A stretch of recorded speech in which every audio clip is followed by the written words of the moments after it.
uyu munsi uyobegwa wa Kristo ukayobegwa n'utari wa Kristo, byose uyu munsi vyaracanganye bene data kandi birababaje.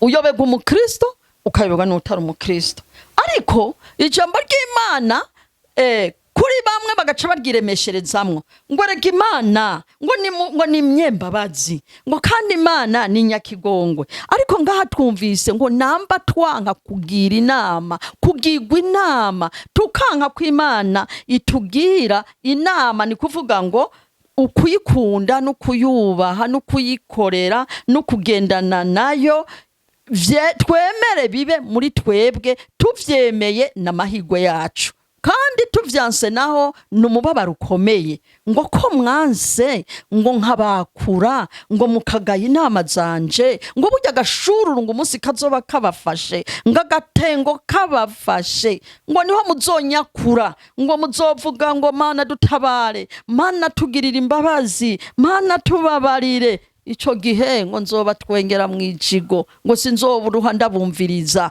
ngo muzompamagara, ngo mugume muntakambira, ngo nanje kandi sinzoruha ndabatega ugutwi ngo ndabumvirize. Murumva ko hari ahantu Imana turindiririye emwe bantu muri ko muranyumva muri hirya no hino, ntidukwiriye gukinisha agakiza ngo dukinisha ijambo ry'Imana, kuko murumva ko Imana hari haho iturindiririye. Bazi ko ata mwana w'umuntu yotanga ubugingo budashira, umwana w'umuntu afise ahagarukiza yo guha vyiza, yo kugabira bijya na biriya, mugabo tugaca twumva hano batubwira ngo agatengo kabafashe.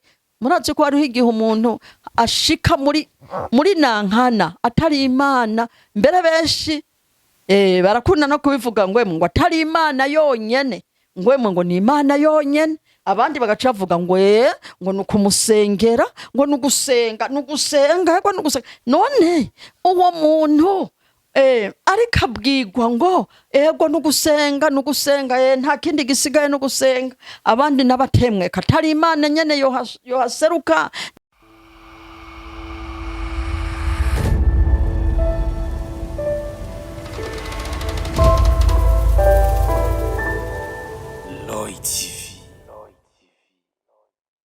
Hello bakunzi ba Roy TV, ndabaramukije, nizere ko mumeze neza, yaba bari mu Burundi canke mu bihugu byo hanze. Kuri micro muri kumwe na Benichu, kuri kamera ni Alfresh. Turi mu kiganiro nawe bivuze kwiki, aho twama tubazanira abatumire batandukanye, aho twama tuganira ibitari bike.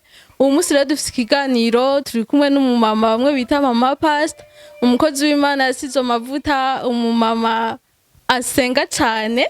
Ubu munsi rero twamugendeye, turafise amakuru menshi ashaka kutubwira, turafise ibibazo byinshi dushaka kumubaza, ariko imbere ko twinjira mu kiganiro nyezina tumusabe abidondore, ababwire amazina yiwe, ababwire n'aho asanzwe akorera ubutumwa, ababwire byose, hama twinjire mu kiganiro. Murakoze.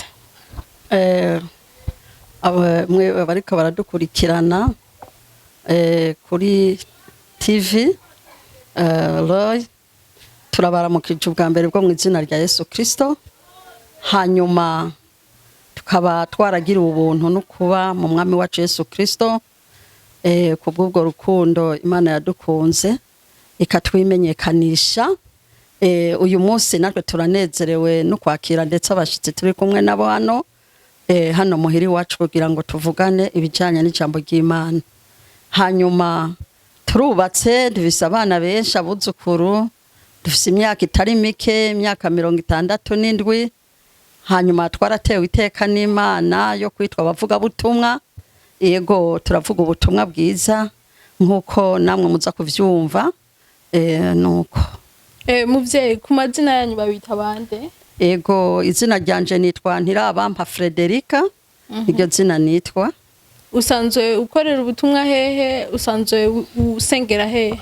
Ego jewe nsanzwe nsengera muri Seresh, eglise yitwa Seresh niyo dusengeramo, isobanurwa ngo umuvyuro canke reveil mu gihe ciherezo. Nkuko natanguye ndabibabwira rero, n'umumama w'umuvuga butumwa, n'umukozi w'Imana akomeye cyane, bamwe bita mama past, ari naco catumye duhaguruka tumugendera kuko dufise amakuru menshi dushaka kumubaza kandi nawe nyene yiteguye agomba yatwishure. Ikibazo ca mbere rero turaza kumubaza, muri ino misi turiko turabona ama eglise ari menshi, nta muntu arengana amabarabara 2 canke 3 atarabona eglise, asubiye gutambuka arabona iyindi eglise, abakozi b'Imana baguma baba benshi, abavuga butumwa baguma baba benshi ko bukeye ko bwije, ariko ivyaha navyo biguma vyiyongera. Mbega muvyeyi ivyo bariko biva kuki? Ni kuvuga ijambo ry'Imana uko rivuga, rivuga ngo ubutumwa buzovugwa mw'isi yose.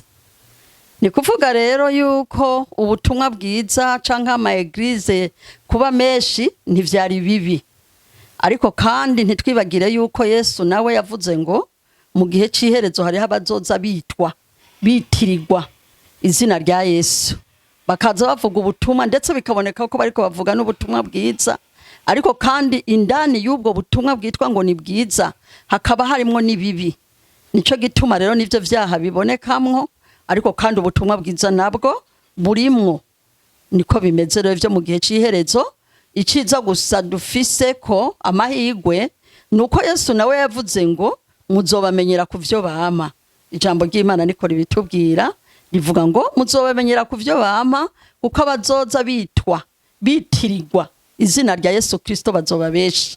Nico gituma ama eglise ni menshi, n'ivyaha bikaba vyinshi, ukayoberwa ukuri, ukayoberwa n'ikinyoma, byose bikaba vy'inyegejemwo. Ariko rero ko twagiriwe ubuntu tugahabwa kumenya ijambo ry'Imana, namwe muyera akaba muri twebwe, arashobora gusobanurira wewe wizeye umwami Yesu koko wamwakiriye nk'umwami n'umukiza, ntakureka ngo ugende umeze nk'inyobegwa. Oya, arakumenyesha ikibi n'iciza, na cane cane iyo usomye ijambo ry'Imana uko rivuga, ugacuraba n'uwo muntu ko ariko aravuga ubwo butumwa bwiza, kuko ibishinga ntahe birakurikirana, umuntu agatahura akamenya ikibi n'iciza bivanye nuko ijambo ry'Imana risesa rikerekana umuntu icarimwe. Arakoze cyane, cari kibazo gikundwa kubazwa n'abantu benshi, ukabona abakozi b'Imana baguma bagwira, amasengero aguma agwira, ibikorwa vy'Imana ahantu hose ngo numuvuga butumwa, ariko ugasanga ivyaha navyo eske kubera iki bitariko navyo biragabanuka, ko abakozi b'Imana babaye benshi. Ariko araduhaye umuco, aranatubwira ijambo ry'Imana rivuga. Tukiri ngaho nyene ibibazo biratari vyinshi, hari n'ibindi dukunda kubona, dukunda no kwibaza. Yatubwiye ko ari umumama yubatse, yaratewe iteka, afise abana, afise n'abuzukuru, n'ubuntu yagiriwe, ariko rero mu gihe ufise ivyo vyose ibikorwa bice biba vyinshi, umwanya ucuba muke, abana barakeneye umuvyeyi, abana barashaka ko umuvyeyi aba hafi, ndetse arafise n'ibindi bikorwa akora. Ikibazo rero kindi aho gice kigaruka, umumama afise ibintu vyinshi aba ariko arakora, mbega birakorohera kugenda kuvuga ubutumwa, gukorera Imana, n'ivyo bikorwa bindi byose ubufise bigenda gute, ubijeka gute, eske birakorohera, bimeze gute? Ni kuvuga gukorera Imana harimwo ukwitanga, na cane cane ko Imana yangiriye ubuntu. Nakubari imyaka mfise imyaka 67. Yesu yarangiriye ubuntu rero, urumva mbere Yesu azaranduhuye nk'imitwaro imwe ijanye n'ibikorwa vyo mu nzu. Ego Imana yarangiriye neza irabinduhura ivyo. Ni kuvuga ndakora ibikorwa vyo mu nzu bike, mugabo bitombuza kubandanya igikorwa c'Imana, kandi tubikorana n'umushinga ntahe wanje, tuvyumvikanye, tubihujije umutima n'inama, aranyemerera canke tukajana canke nkagenda, vyose ni kuvuga yuko binyorohera cane kugenda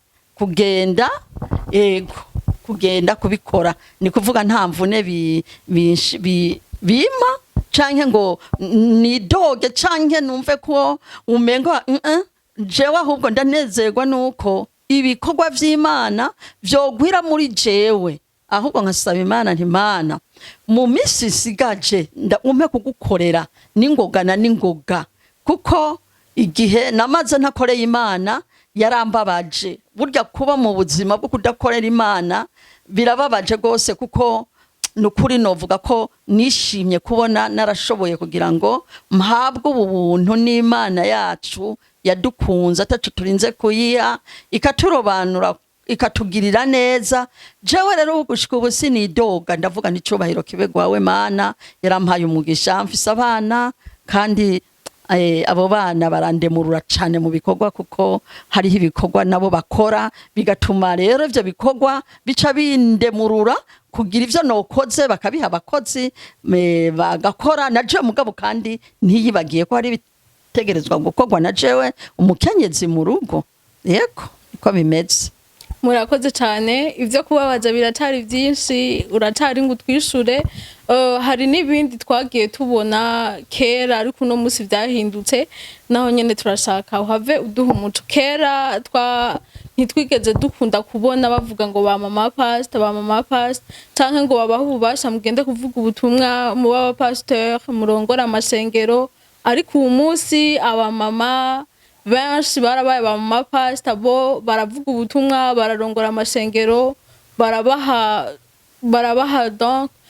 valere muri eglise, ugasanga ni umumama niwe ajeje ibintu byose byo mu musengero, mu gihe kera umugabo niwe twabona ari pasteur. Umunsi byahindutse kubera iki? Hoba habaye iki kugira ngo namwe mushikirwe umunsi muvuga ubutumwa? Byagenze gute? Ego igituma iki gihe ariko bimeze, ubwa mbere bwo bw'ijambo riratanga uburenganzira rikavuga ko umumama w'umuvuzi w'ubutumwa bwiza ntasubira kuba kandi acitwa umugore. Umugore ni kuvuga risobanura nyene utanga ubugingo, ariko ko twamaze guhabwa ubugingo na Kristo Yesu akaba yaraducunguye akaducungura cyo kimwe n'abapapa. Ni kuvuga turiga twese ijambo ry'Imana, hanyuma tumaze kwiga ijambo ry'Imana bigashoboka ko umugore ashobora no gushira amazinda yo kuba yovuga ubutumwa bwiza bijanye nuko n'ijambo ry'Imana burya naho ryavuzwe. Yego hari ijambo ry'Imana ryavuzwe yuko abakenyezi badakwiriye kugira nico bavuga mwishengero ahubwo bakwiye guceceka, ariko kiriya gihe rero cari kiriya gihe ntabwo ari cyo gihe cy'ubu. Kijya gihe n'abagore n'abakobwa ntibaja ku ishuri, ariko uyu munsi abakobwa bariga bakamenya bakagira ubwenge bagakora vyiza bagakora ivy'ubuhizi. Abamama rero barashobora guseruka mu ijambo ry'Imana bakavugira Kristo, kuko nabo nyene kandi ijambo ry'Imana rivuga ngo nabo nyene n'abaraganwa na Kristo hamwe n'abagabo babo. Urumva rero abakenyezi barafise neza uburenganzira bwo kuvuga ubutumwa bwiza, nubwo baba bari benshi. Ahubwo gusa aba bakenyezi baca barabwa neza n'ingene bifashe mu rugo rwabo, ko bashobora gutunganya ivyo mu rugo rwabo, kuko hariho abandi bamama usanga aho kugira ngo bagire ikindi kintu bakora mu rugo bakavuga ngiye hariya, ngiye gusenga, ngiye gukora ibi, ngiye mu bikorane, ngiye hariya. Ugaca usanga mu rugo iwabo abagabo babo ukamenga bobo nibo bahindutse abagore. Aho rero uwo mumama ameze gutyo aba ariko arakora nabi, aba ariko aravuga ubutumwa nabi. Ubutumwa rero bukwiriye kuzuza neza ivyo mu rugo nivyo hanze. Abo hanze bakubonemwo ubwo butumwa bwiza, n'umugabo wakubonemwo ubutumwa bwiza, n'abana bawe bakubonemwo ubutumwa bwiza, nk'uko ijambo ry'Imana rivuga ko abakenyezi b'abavuga butumwa baba nabo bameze nk'abagabo. Nuko urakoze cyane. Ugitangura watubwiye imyaka ufise, bigaragara ko uri kurakura, ariko wavuze yuko hariho imyaka wabayeho utari kurakorera Imana kandi bisa nk'uko umenga uri kuricuza. Mbega muri iyo myaka ni iki cyatumye utari kurakorera Imana, kandi mu yindi myaka yatumye ufata umwanzuro wo gukorera Imana? Ni iki cyatumye wumva uwo muhamagaro? Byagenze gute? Wotubwira muri make icyatumye wumva wabaye motive jewe kuva uno munsi ndahagurutse ndagiye gukorera Imana, ndahevye ivyo nari mu byose? Byagenze gute?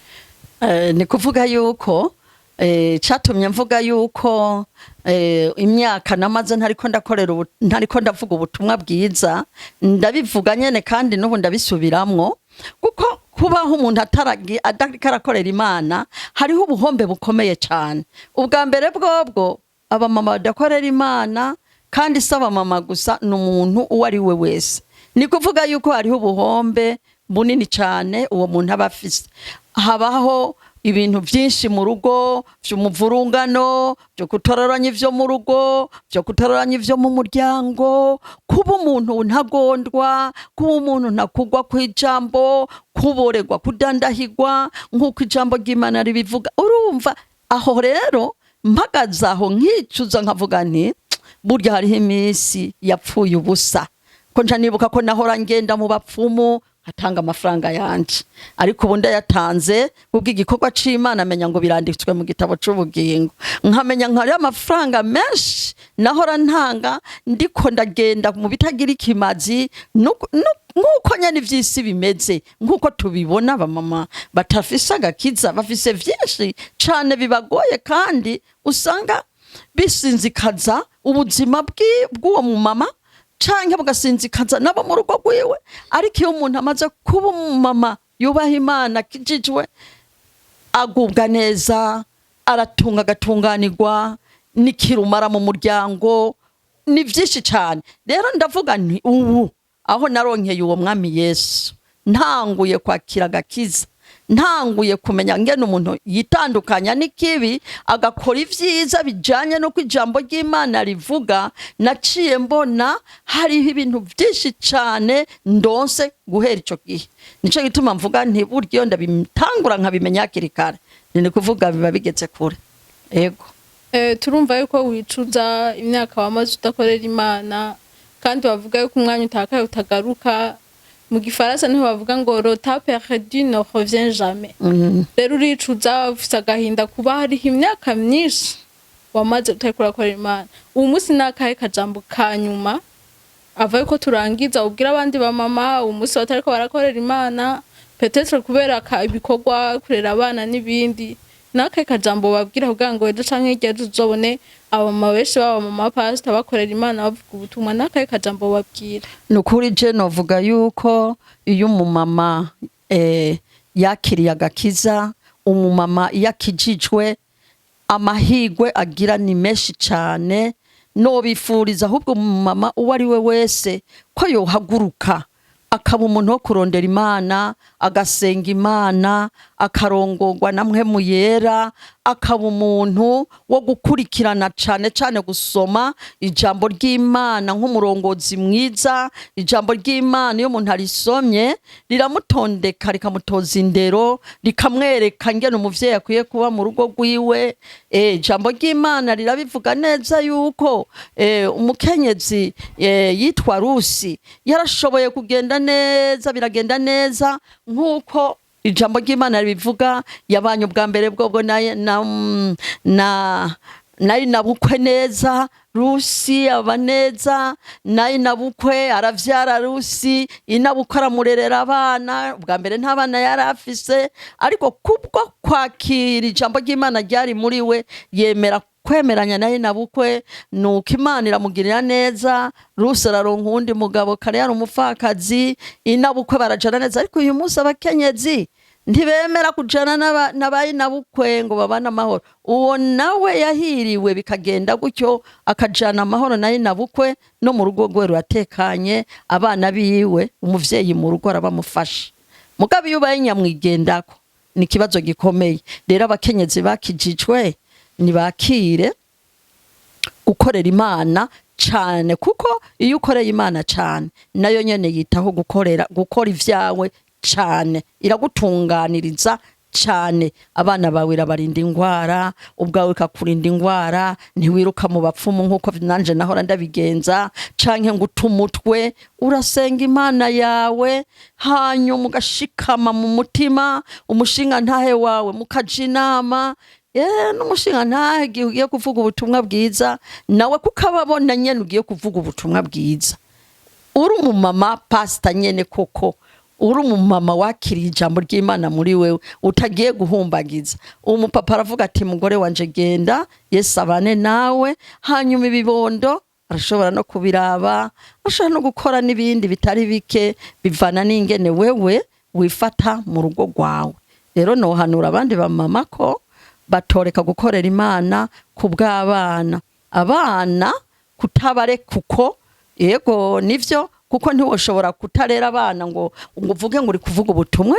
Abana urabarera kandi ukabarera neza ukabatondeka nk'uko ijambo ry'Imana rivuga, hanyuma ugasanga nta vyononekaye. Abana ntibogutesha umwanya wo kuza gukorera Imana, kandi nawe abantu ba wabahawe n'Imana. Abana rero ntibava bahinduka igigirwamana kiretse bagwaye bafise ibibazo, aho oye urumva ntaco worenzako. Mugabo kubwo muri kuravanga umwana jewe n'abana nase kubasiga bonyene, nase kugira gute, oya, ivyo ntivyo bivyitwaza, ahubwo urategura umwanya wawe w'ibikorwa ukora, hanyuma abana nabo nuko bana bagasigaranwa n'Imana, nabo muri kumwe bakagufasha kubarera.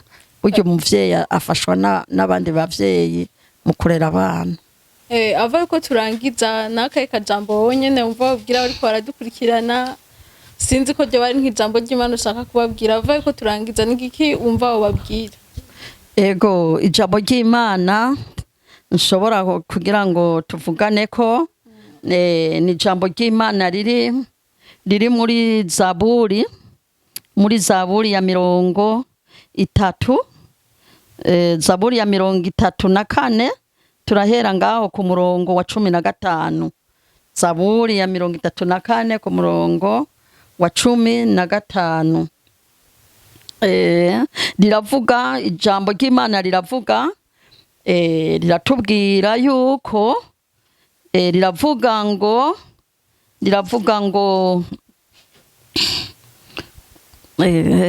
ka mvuga butumwa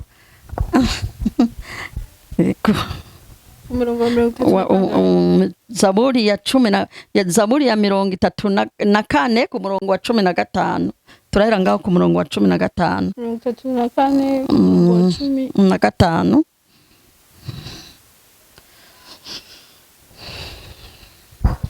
Okay, riravuga ngo ego, inyonga z'Uhoraho ziri ku bagororotsi, inyonga z'Uhoraho ziri ku bagororotsi, n'amatwi yiwe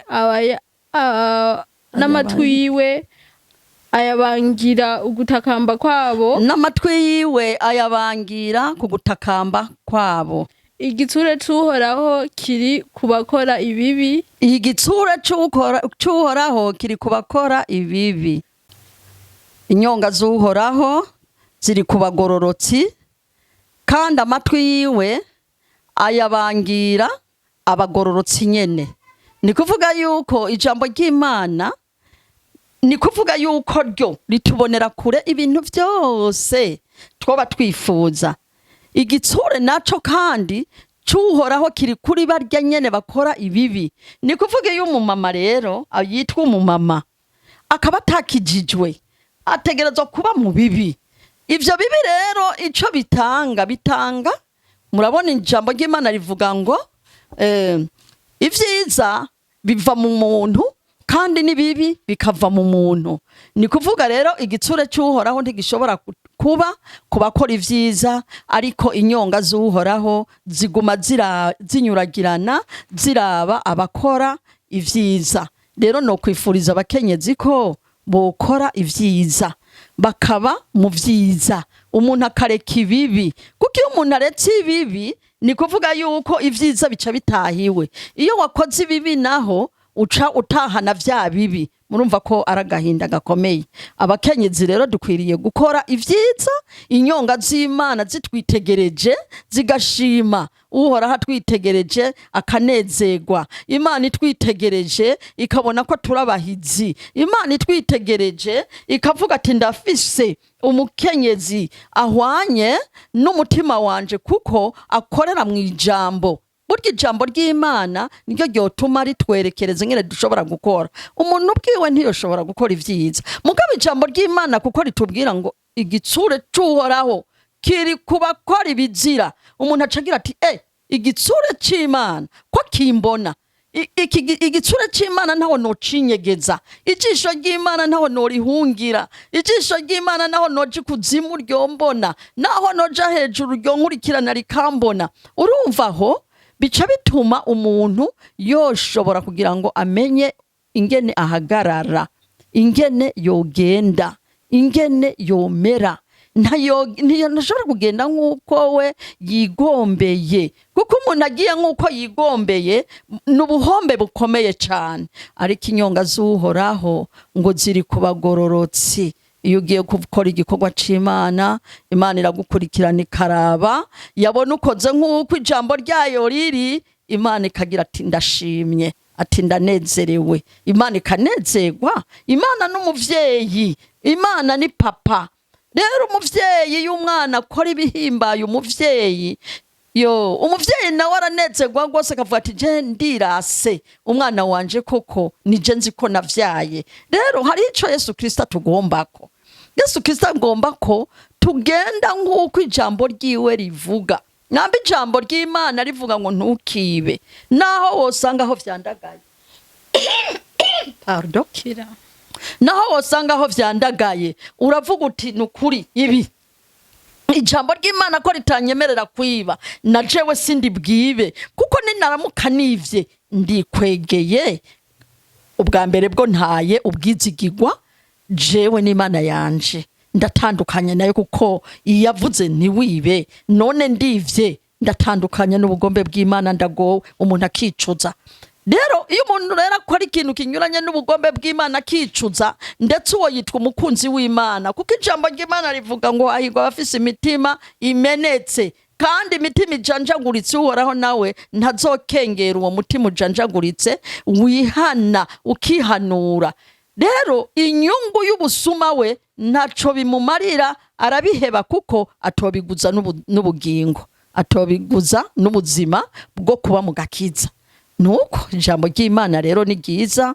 ijambo ry'Imana riraduhanura. Imana yacu iraduhanura, iduhanura nk'umuvyeyi, ikaduhanurisha ubugwaneza. Imana yacu iradukunda, kandi rero urwo rukundo ntirugira uko rungana, ntirugira aho rwogarukira. Imana yacu n'umutabazi, n'umufasha atabura guseruka mu magorwa. tugowe Imana iduserukako, duhiriwe biriyongereza, ubwiza bwayo tukabandanya kububona. nukuri Imana yacu niyo gushimwa, igira neza bugaca bukira. Imana yacu rero twame tuyiha icubahiro, kandi tuyiha ikibanza ca mbere, kuko Imana yacu yo ni musigwa musangwa.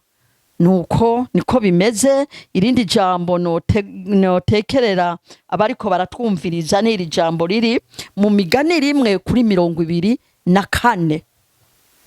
Imigani 1:24 haravuga neza yuko haravuga hatwerekereza kugira ngo tumenye imyifato twokwifata tukiriho, kugira ngo ntituzohave tubwira abandi ibitariho, ngo tubabwire nk'uko abantu benshi bakunda kuvuga ngo cagisuma, ngo carihaniye ku musaraba, ngo bica birakunda, ngo Imana ngiramwumva, ngo icanga imugirira neza, ngo imuha uburuhukiro. ariko iyo tubisomye duca dusanga kumbura atariko ijambo ry'Imana rivuga. ijambo ry'Imana riravuga ngo ko nabakuye, ngo namwe mukanka nk'abakura, ntihagire uwubibabara. mukagaya inama zanje zose, mukanka kwihanikiririza kwanje, ngo nuko nanje ngo nzobatwengera mwijigo mu gihe c'ivyago vyanyu, ngo nzobitamba ku mivyimba, agatengo kabafashe, agatengo kanyu kabafashe nk'agashururu, ngo ivyago vyanyu bibazingazinze ngo nk'agashururu, ngo guhagarika imitima n'ubusinzikare bibafashe, niho ngo nzobitamba ku mivyimba. murumva iryo jambo? yemwe tuze turagira inama ubwenge Imana itugira. ijambo ry'Imana riratubwiye yuko umuntu iyo yamaze kumva ijambo ry'Imana hanyuma akabigira ibigirankana, nk'uko tubibona uyu munsi uyobegwa uwa Kristo, ukayobegwa n'utari uwa Kristo. vyose uyu munsi vyaracanganye bene data, kandi birababaje. uyobegwa umukristo, ukayobegwa n'utari umukristo.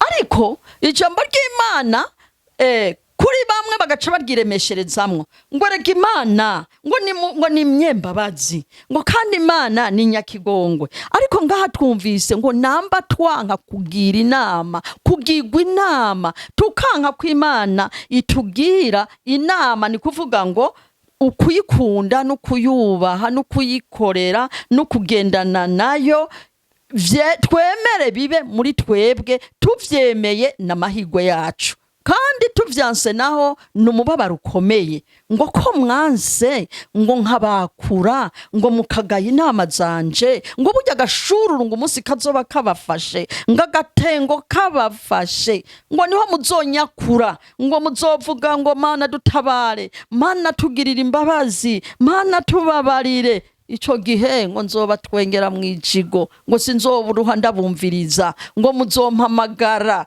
ngo mugume muntakambira, ngo nanje kandi sinzoruha ndabatega ugutwi ngo ndabumvirize. Murumva ko hari ahantu Imana turindiririye.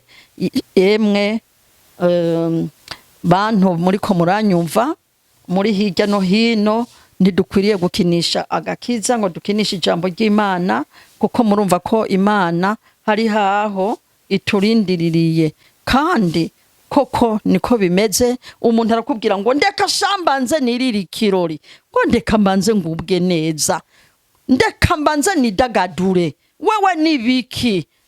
Ndekera ayo majambo yawe y'abaporoto yigize hariya. Urabona ko abantu benshi bakunda kuvuga ngo y'abaporoto, ngo mwebwe abaporo, ngo mwebwe, urumva nukutukwa ugasanga umuntu ariko aratukwa, ariko ntaco bitwaye. Niba bikubwira rema, kuko ijambo ry'Imana ritubwira ngo hahirwa abahamwa bahogwa iki? Ukugororoka. Nibagutuka bakaguhama bakakwanka, abagenzi wari ufise bakakuvako, mugabo uri neza mu ijambo ry'Imana, uri neza mu gakiza wakiriye, wewe neze guhimbarwa, umubwira uti nakare naho wari kunyereka umenga urankunda, umenga ugira unezereze n'ivyaka kanya, ariko ivyo kwa Yesu saho bica. Ivyo kwa Yesu bica kure, kuko bitanga ubugingo budashira. Bazi ko ata mwana w'umuntu yotanga ubugingo budashira. Umwana w'umuntu afise agarukiza yo guha vyiza, yo kugabira bijya na biriya, mugabo tugaca twumva hano batubwira ngo agatengo kabafashe. Murazi ko hariho igihe umuntu ashika muri nankana atari Imana. Mbere benshi barakunda no kubivuga ngo atari Imana yonyene, ngo ni Imana yonyene. Abandi bagaca bavuga ngo nukumusengera, ngo nugusenga, ngo nugusenga. None uwo muntu ariko abwirwa ngo ego nugusenga, nta kindi gisigaye nugusenga. Abandi n'abatemwe katari Imana nyene yohaseruka gukunda ibintu kubirutisha Imana yacu. Nuko bantu muri ko murantegera, muri ko muranyumva, iri niryo jambo ry'Imana turiko tuvugana ko, na cane cane iri jambo ryo mu Migani aha nyene kuri rimwe duherenga kuri 24 no kumanuka hepfo gose gushikana kuri 23. Harimwo amajambo menshi atari make. Uyasome witonze, uyahekenyere, uyinovore, wumve ingene ushobora gukiza mugenzawe mu buryo atokwidagadura ngo agire ngo hariya na hariya ayo umwanya uracariho, kuko Imana si y'abasaza kandi si y'abakiri bato, ariko Imana niyo uwo wese agifise imwemu y'ubugingo imugendesha kuri iyi si. Nuko tumushimire cyane rero no mama, kiganiro ciza tugiranye, arakoze cyane. Imana imuhezagire, mwongera yandi mavuta, akorera Imana kurusha nahakuze, abandanye agire inguvu nkuko byari bisanzwe. Turagushimiye Mana yacu nziza, ni wakira amashimwe Mana kuko urayakwiye, ni wakira icubahiro kuko urabereye icubahiro, urakwiriye icubahiro, ubereye amashimwe, urera cane Mana, urakayangana uca ibibatsi, ugira neza bugaca bukira. Ewe mukunzi wacu mwiza, ni wakira icubahiro. Turagukengurukiye ku mwanya wose wabanye natwe, kuko Mana turiko turavuga ku bijanye n'urukundo rwawe. Rero hezagira Mana rino jambo rivugiwe hano hantu, hezagira abavuga butumwa bawe, uhezagire Mana abajournaliste bawe ubahezagire ubongere mani inkomezi zo kugira babandanye kugukorera mu kwamamaza ubutumwa bwiza kubw'ubumenyi wabahaye. Urakoze mana, icubahiro n'ikibe gwawe n'amashimwe. Turagukengurukiye kubikoretse, ibindi navyo tubikurindiriye ko kukuri umwizigirwa. Ni mu izina ryawe ryera umwami wacu Yesu Kristo, amen. Tumushimire cyane rero no mu mama ku butumwa bwiza tubwiye, tunamutera n'intege abandanya akorera Imana uko yahora, agira ingufu nyinshi naho ari umumama ariko arakura. Tubashimire namwe abakunzi ba Royal TV, mwakoze kudukurikirana. Abataragira subscribe mugire subscribe, mwandanye mukurikirana ibiganiro vya Royal TV, amakuru mashasha yizewe. Au revoir.